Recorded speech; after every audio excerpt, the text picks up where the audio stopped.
Facebook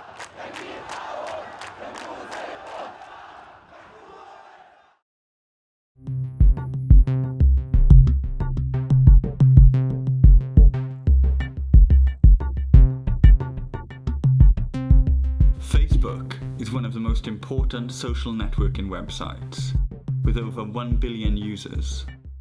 Facebook allows users to share a variety of information about themselves on their profiles, in particular through photos, video, comments, and contact information.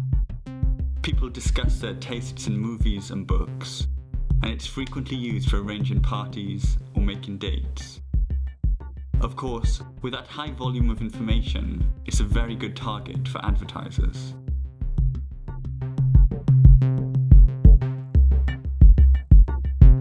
With emerging smartphone and developing mobile phone technology, Facebook has developed from desktop use to handheld use. It is used in cars, trains, buses. It is even used in bed. Nowadays, the Facebook phenomenon is becoming an epidemic. Not only do ordinary people use Facebook, it is used by most businesses, restaurants, and shops. It is even used by governments. Presidents Obama and Putin are even known to use it. The leaders of most Western countries have their own Facebook pages and update them on a daily basis with information about their political plans and ideas.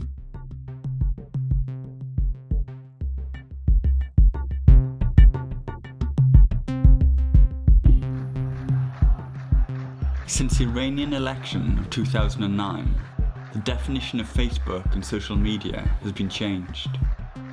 On June 12, 2009, Iranians participated in record numbers in the 10th presidential elections held in the Islamic Republic of Iran. They demonstrated against the government and election fraud by a silent demonstration in the streets. Immediately after this, the government banned all the media from covering this, as well as sacking all of the international media and broadcasters from the country, and shutting down all texting and use of the telephone.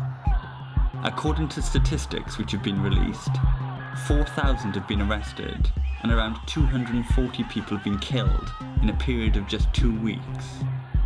Surprisingly, TV channels such as CNN, the BBC, and Al Jazeera broadcast all the demonstration, including the violent and fatal clashes between the police and civilians.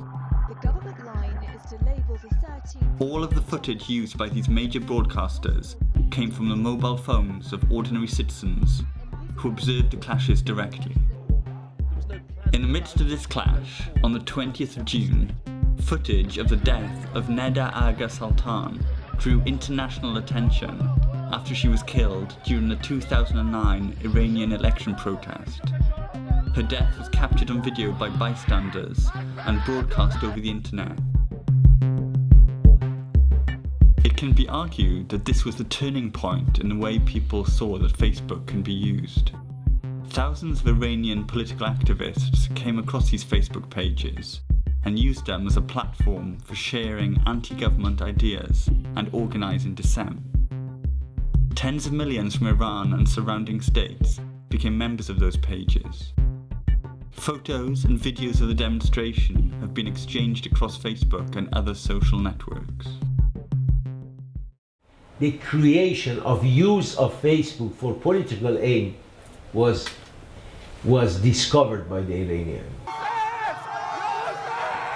What you had in the case of the Green Movement in Iran was, as soon as the international media was kind of taken out of the picture, then the use of Facebook, Twitter, YouTube became ineffective. Facebook isn't a partisan form of media. On the 25th of January, inspired by the fall of President Ben Ali of Tunisia, and after 30 years governorship of President Mubarak, activists and students organised a day of protests across Egypt via Facebook. The uprising was mainly a campaign of non-violent civil resistance. which featured a series of demonstrations, marches, and acts of civil disobedience and labour strike. Millions of protesters from a variety of socio-economic and religious backgrounds demanded the overthrow of the regime of Egyptian President Hosni Mubarak.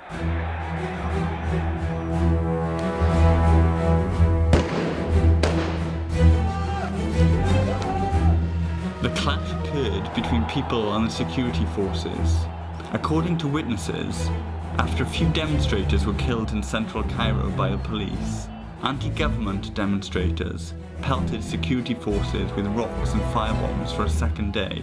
The following day, the international media was banned from covering this event. Al Jazeera journalists were expelled from the country. In the blind spot that this created, the police used tear gas, water cannons, and batons to disperse protesters in Cairo. Live ammunition was also fired into the air, witnesses say. The revolution was not about youths organizing a protest. There were political powers as well as well-known activists working against the government. Without Facebook, we wouldn't have known each other. Of course. Facebook was one of the reasons for the success of the revolution. In my opinion, it wouldn't have been possible to gather so many people together without the use of Facebook.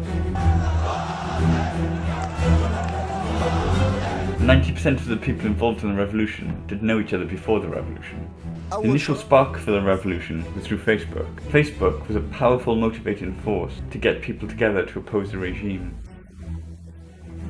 The revolution was not a random event. Revolution is a science.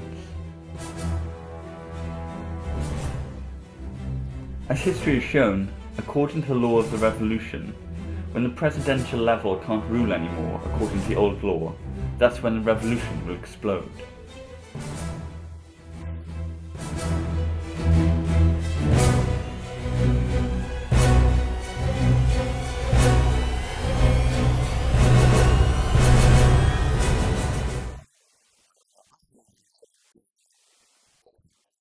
A revolution starts when the regime can't fix the community's problems. And specifically, the regime loses its moral authority. The methods of maintaining order are disabled.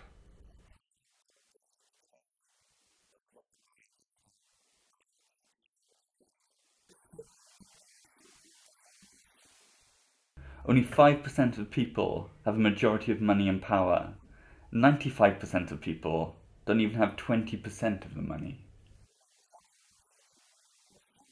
Social media is a very important instrument in a context where the national or regional media is controlled by the government, and in a context where the international media is not necessarily interested in what is happening in certain countries. Facebook was a factor in creating the exact timing of the revolution, spreading information, gathering people together, and opposing the government. What many young people did in Egypt at that time was to depend on Facebook and Twitter as a kind of an alternative news agency. Before you would have, hierarchy of media. It would come from the state, for example. It would come from an institution. Now you have information coming from people to people. By raising the profile of an event, by raising the issue from, let's say, a village or a little region to making it a national and then an international issue being picked up by other Facebook users, by other Twitters, and so on, they allow Facebook and their users allow for that event to become a focus of international attention, both from the media and political. It's a new phenomenon. This phenomenon, which every citizen is a reporter, is a journalist, is a new phenomenon. The mobile and telephone networks were shut down in order to try to prevent people getting together to arrange further demonstrations. In this silence, Facebook became the main way people communicated with each other and organised dissent. The call for a day of rage on January 25th, 2011, that ignited the Egyptian revolution originated from a Facebook page.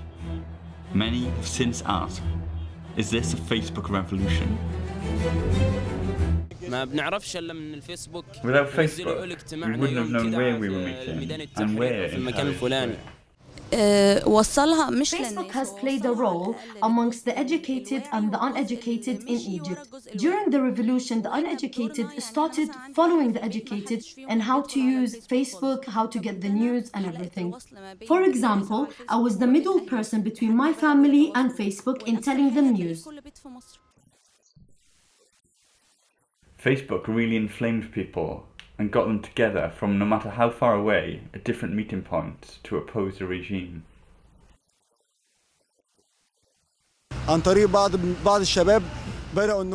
The young people got together and made friends through Facebook, and Facebook gave them the idea of getting together on January the 25th.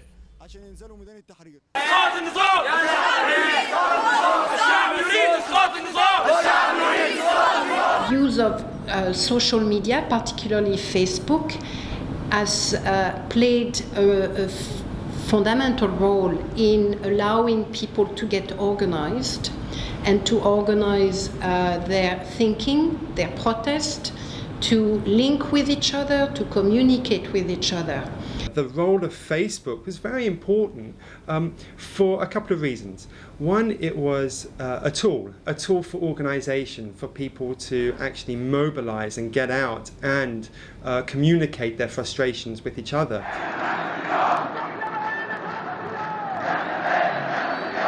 But more importantly, it is essentially a network.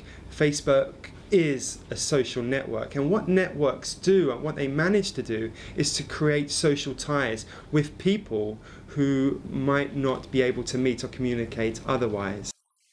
Revolutions have rules. They don't just happen with the press of a button on a keyboard. Without this communication technology, the revolution of the 25th of January wouldn't have happened. It would have been impossible to get all the young people together without Facebook. It was the easiest way. Without Facebook, it wouldn't have happened.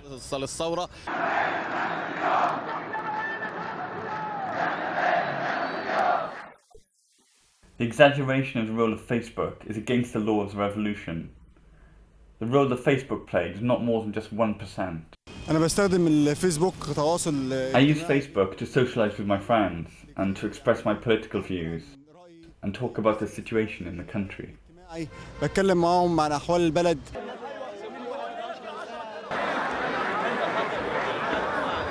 Facebook, particularly Facebook, became a place where they were expressing their anger and their disappointment and frustration. I can make a demonstration electronically on Facebook without having to go onto the streets. I can have followers and make a really big effect and reach everyone electronically. Take for instance, if it was a physical forum where people had assembled and got together to talk about these issues, to talk about why the government was or wasn't working, that would potentially be found and shut down by authorities who didn't want freedom of expression. With Facebook and social media, for the first time, there was a real debate around what the real issues were in the country. And on Facebook, you can see other people who like or agree with your comments, and you're able to communicate and see these other people when without the social media that would be absent and therefore much more difficult to organize. My role in the revolution is basically that I joined Khalid Saeed's page on Facebook, and we used to upload videos of tortures that took place in police stations. We called upon people to take part in the revolution and to take on the streets on the 25th of January. The role of Facebook in general in revolutions is like that of a catalyst in a chemical reaction. It doesn't play a major role in the result, it just speeds up the overall process. The revolution has social dynamics, economic dynamics, political dynamics. In that context, social media is a facilitator.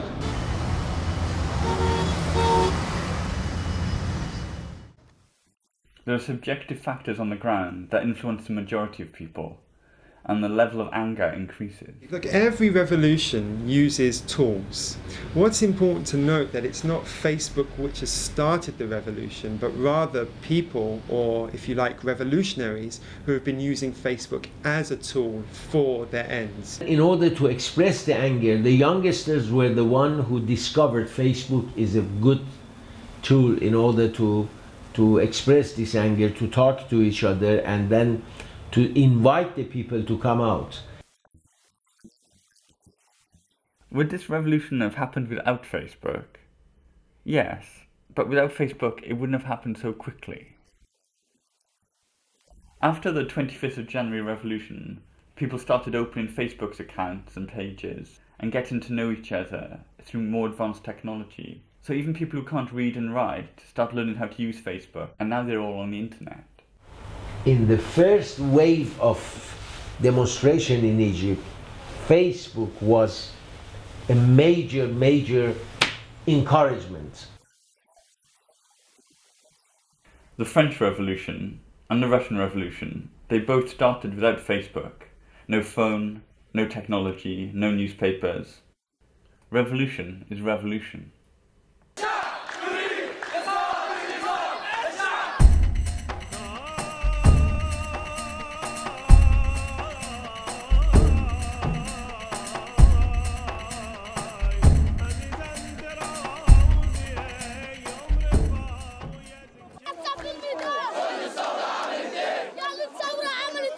The media, particularly television, remains heavily controlled by the government, and in other parts of the world by the business sector. So in a context where the normal citizens can access information that they make, can issue information themselves, that information become a very strong alternative to the controlled information that is otherwise available. This revolution would have started with or without Facebook. There was going to be an explosion. 14 million Egyptians were going to go and stamp their feet. Their anger had really reached a peak. Before the revolution, Facebook was not important for me, but after the revolution it became more important, and I wanted to learn how to use it just to follow news, information and upcoming events. In the beginning, Facebook was simply taking news already available in the newspapers and on TV, and only later, during the revolution and afterwards, did people start uploading their own photos, videos, and alerting people to ongoing events. So then Facebook became a creator of news itself.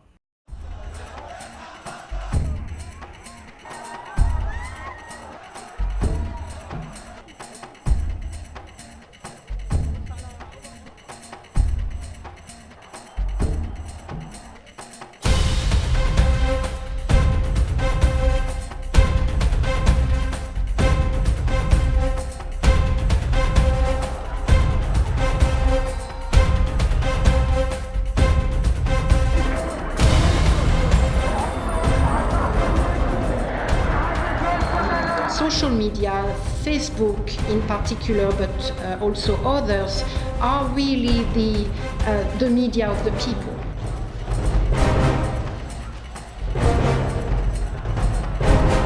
It's like something that people were using to socialise for fun, share news, share humour, to something which could really be a force for social change, which really caused people to sit up and take note.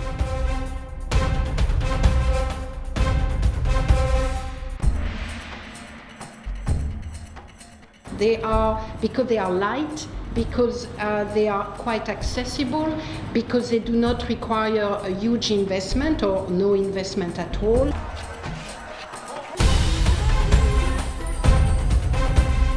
If the revolution was successful, well, we need a different explanation of why. The revolution was successful because of the involvement of different classes.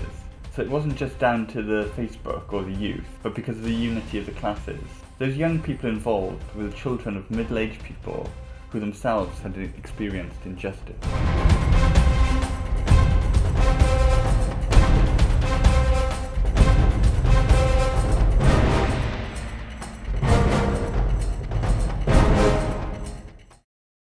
فبالنسبة لنا احنا I wasn't part of any political parties before the revolution, but during the revolution I started communicating with those activists, political activists, especially a party called the Coalition of Freedom and Justice. To be honest with you, anything against the government was spreading automatically. هي كانت بتنتشر لوحدها.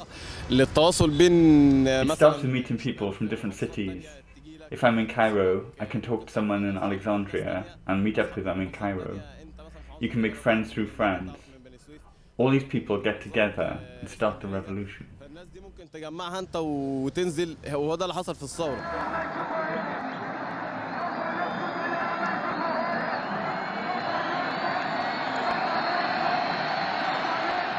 As Barghandan said about the role of Facebook in the revolution, I want to meet Mark Zuckerberg one day and thank him. I'm talking on behalf of Egypt. This revolution started online. This revolution started on Facebook. This revolution started in June 2010 when hundreds of thousands of Egyptians started collaborating content.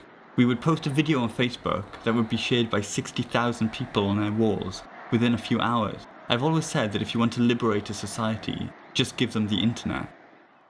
In Egypt revolution, when the youngsters were in control at the beginning, at least for 3-4 weeks, Facebook, Twitter, other way of communication was very helpful. But unfortunately, Maidan al-Tahrir or Liberation Square took over. And when Tahrir took over, then you had all the newsmen from all over the world, and they were there. So the role of Facebook and Twitter and the other social communication tools became less and less. By that time, by the time that there was mass repression by the Mubarak regime, I don't think that Facebook became a particularly important factor anymore. During the early stages, crucial, but later on, not so much. Didn't need to have broadcasted images on YouTube via Facebook of people being brutalized. It was already very well known.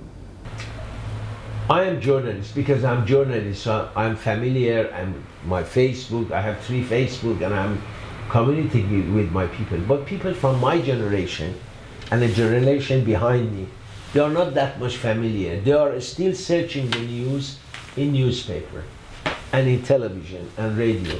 Still for them, that is the media, that is where the fact is. What we are experiencing here is how to make yourself visible to the whole world, and how you want your voice to get heard to people outside.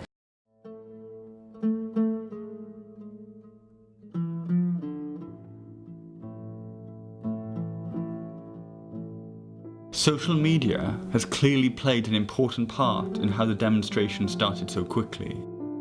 It was made apparent to people across the world through the media, but also through social networking and Twitter, rather than any organisational function.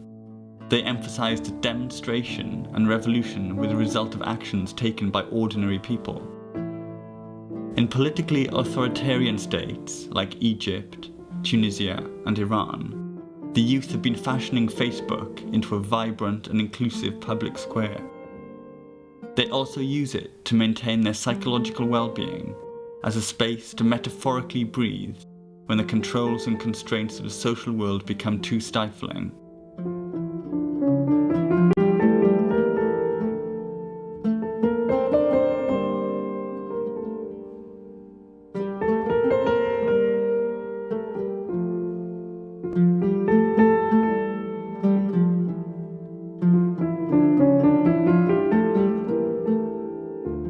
You can think about social media as a kind of alternative media, away from mainstream media, which is, at least in Egypt, is controlled by the state.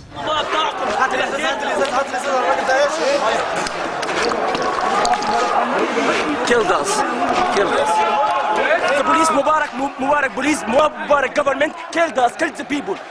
Without reason. What many young people did in Egypt at that time was to depend on Facebook and Twitter as a kind of a alternative news agency.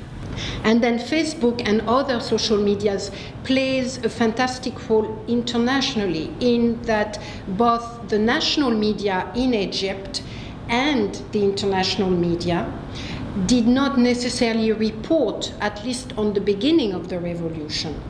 But also, if you notice, there were many tweets in English, and there were even books about the tweets in English, which were targeting people outside of Egypt. They are also able to know what's going on because people can send information through the use of the mobile phone very quickly, so they can warn other individuals that the police is having an action or whatever. So on Facebook allows this kind of organization domestically. Whether they are young or older generations who used social media like Facebook or YouTube to upload clips and images from Tahrir Square, they didn't really worry about the professionalism of the final product, whether it is as professional as, for example, the state broadcasting service. But as I said, it's more to kind of tell the whole world, no, listen, there were, let's say, 500 injured today. It's not like what state media told you that there were nothing.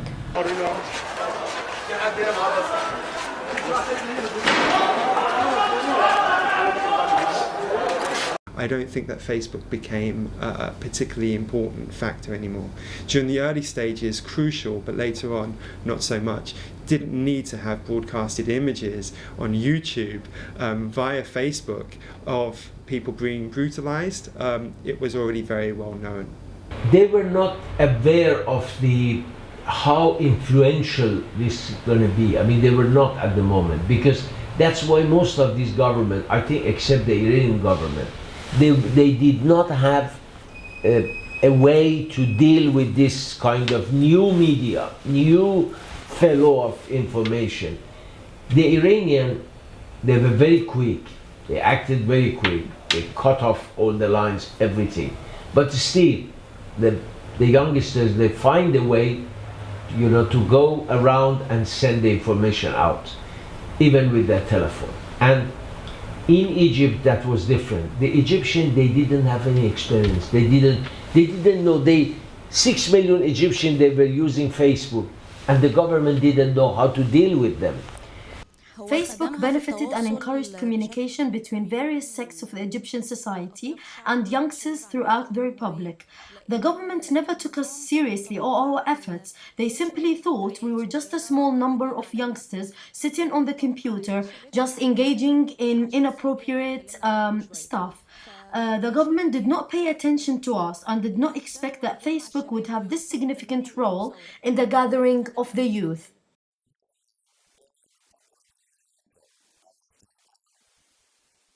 The regime realised later on how active people are on Facebook and the importance to the people of Facebook, and that's why they cut it off, to disable people.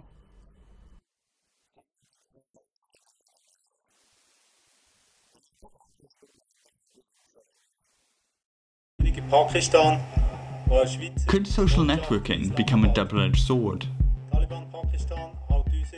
What if social networking is used by the wrong people, or for the wrong reasons? What are the limits on what should not be said or done through a social network? For example, should we ban hate speech? Would these restrictions themselves constitute a violation of the freedom of speech the Egyptian revolution called for? Authorities and press companies of internet social media can reach even private messages. Like in Egypt, governments can easily use social media as a tool for collecting information and intelligence.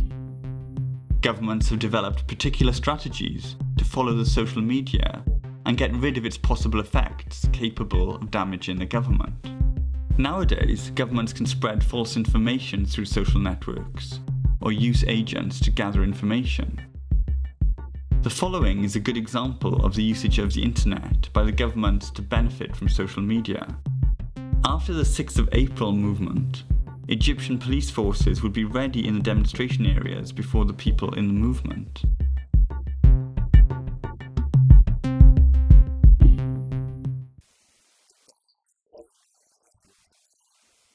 One of the negative influences of Facebook in the Egyptian revolution is that it only allows people to see events happening through the perspective of Facebook, and that makes you believe that Facebook is the sole reason for the success of the revolution. But that's simply not true. Any tools is going to be used and abused for counter-information. It is logical that the government will want to use social media to propagate their own views. Completely logical. This is why the Facebook users, the social media activists, the social media users need to be far more analytical. On the 2nd of February, there were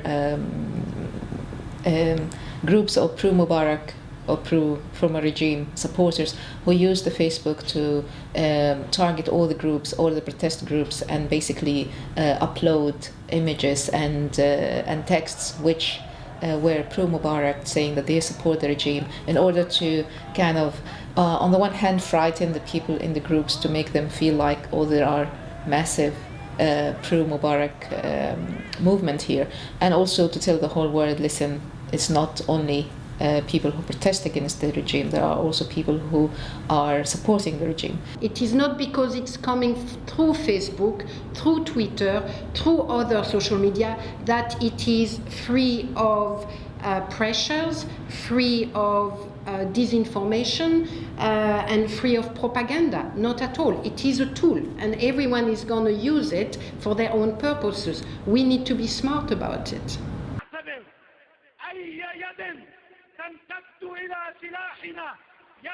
Not only in Egypt, but in the whole world, the state can always intervene. The state can always use social media as a means of monitoring protest movements. One of the first things people have to look at when analysing Facebook, they have to remember that Facebook is a technology. You know, once we have a technology, it's always open to abuse. Information on Facebook needs to be taken with a pinch of salt, but I will say that the same can apply to many information you find in newspapers around the world. So I think the Facebook users need to be made more, maybe literate, maybe more aware of the fact that it is not because it is on internet that it is correct. After we've seen an idea on Facebook, we'll think about it and analyse it, and if the idea seems constructive, then we'll support it. We always need to use our political judgment. We need to locate the information with its in international context. We need to think of who is providing this information, what can be their agenda, what can be their motivations.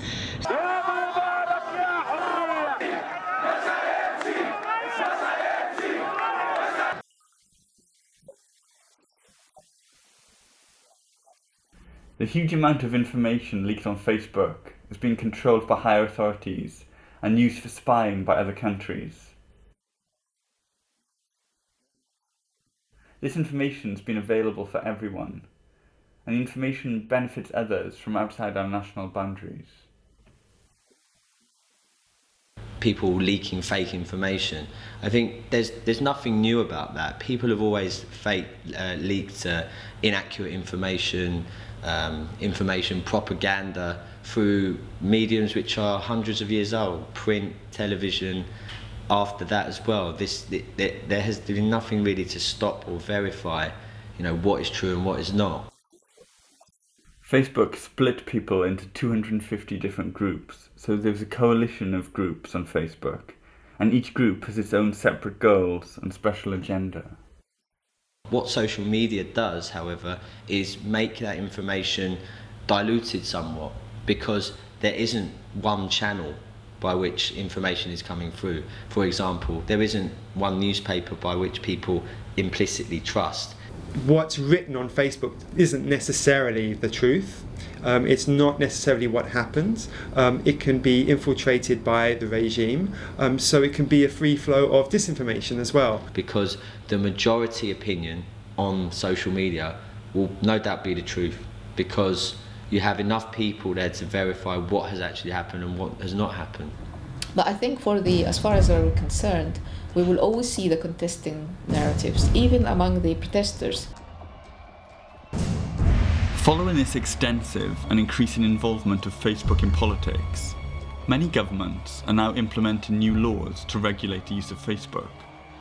Repressive regimes such as Iran or China have taken technological rather than legal steps, such as slowing down the site and simply blocking certain social networking websites. Going public is an important milestone in our history. But here's the thing.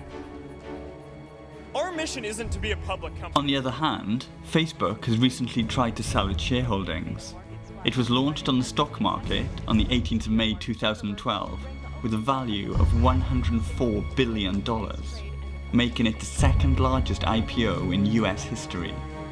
This valuation will make the company far bigger than even rivals Amazon and eBay. It is necessary for websites of social networks to come to some agreements with governments in order to reduce the risk of damage to the government. Therefore, it is easy for governments to reach the information about users' accounts, networks, and places in those countries. For example, information about Facebook users can be gathered by state intelligence agencies. In particular, information about those who are considered to be suspects, the places that they went, and relationships with other people. Because of the recent timeline feature on Facebook, for example, their photos would also be accessible. The governments around the world have historically always thought to control information to their advantage. Because of what has happened in 9/11, and because of the knowledge of the terrorists, of computer, of email, of all sorts of communication, electronic communication, I believe there must be some kind of control. There is absolutely no doubt that Facebook will continue to be the object of control, whether it is legally driven or whether it is driven simply by a specific action or shutting down the whole internet system or part of it. But it should not be unlimited control. There should be always a body to control the way the government are controlling these kind of communication tools. Or to stop social media websites such as Facebook. If anything, you'll find the government tries to utilize them for political purposes, to spread political messages, to gain support. Just look at the success of Obama in the United States. Partly that was acquiring the youth vote through social networks. In the case of more repressive regimes, it's already happening. It's already happening in terms of subverting, trying to stop, trying to block access, not just to Facebook, but also to YouTube and other websites which can be seen as damaging, without question. Without question. I think by controlling it, they prevented lots of atrocity, lots of terrorist acts which would have lead to thousands of deaths and maim and injured and destruction. Even in countries where we felt that freedom of expression was protected, there are still attempts to curtail it. Bin Laden and his people and all those Salafists, they are using the Facebook, they are using the internet in order to promote the idea of shahada, suicidal bombing and all of that. So why shouldn't the free world respond to them? Parents, forgive me, be proud of me, and don't say something after my shahada that will make Allah subhanahu wa ta'ala unhappy.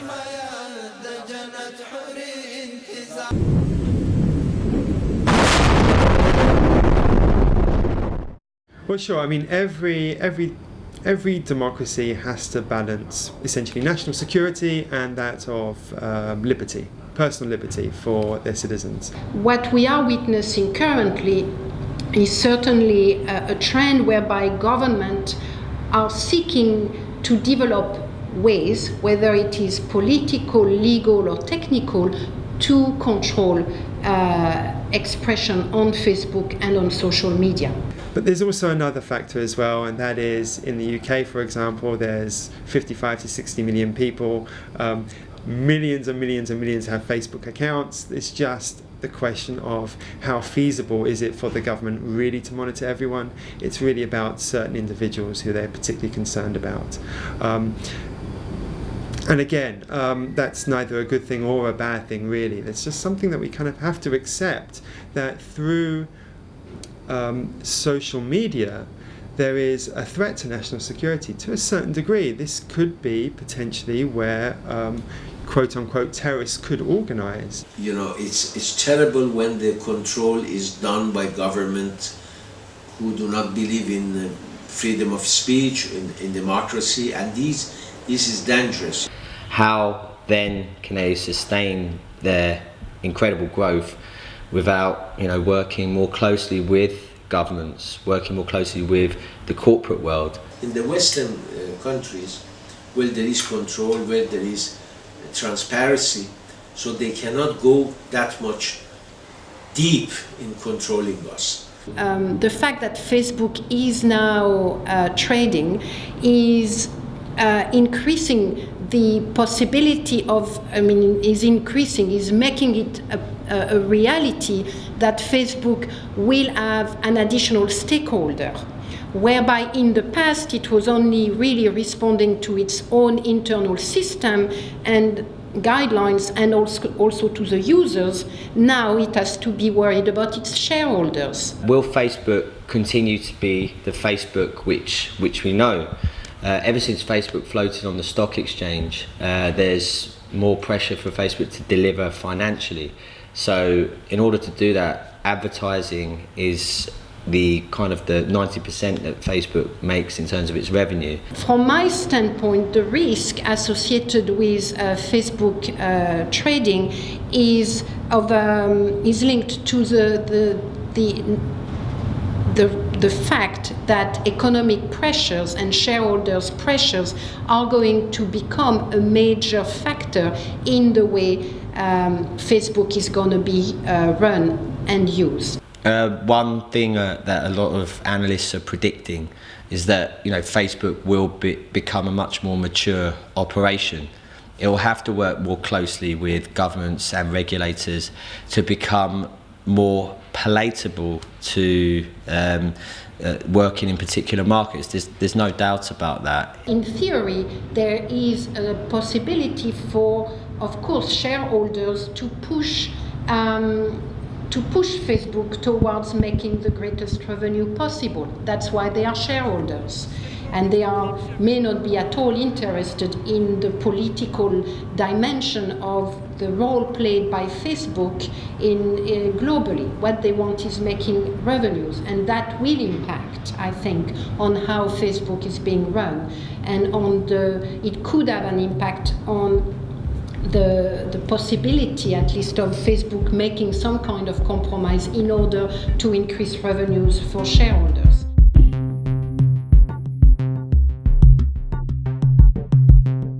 As is well known, most of Facebook's income comes via advertising from large multinational companies such as Coca-Cola and McDonald's. These huge companies have markets throughout the world, including in Saudi Arabia, China, and the Middle East. What would happen if Facebook was banned or blocked in these countries due to anti-government activism? The market value of Facebook would decrease if it lost out on money from advertising in these countries. In such a scenario, Facebook might be compelled to cooperate with the government in order to be commercially successful.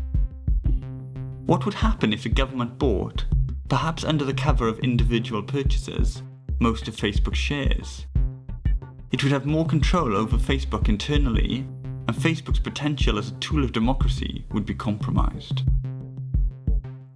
On the 1st of August 2012, King Abdullah of Saudi Arabia decided to make an offer of $150 billion to buy out Facebook. According to Al Bayt news agency, the king was very upset with Mark Zuckerberg, the founder of Facebook, that the revolt was allowed to get so out of control on Facebook. Questions about the future of Facebook, about freedom of expression, and about the privacy of users are becoming ever more pressing.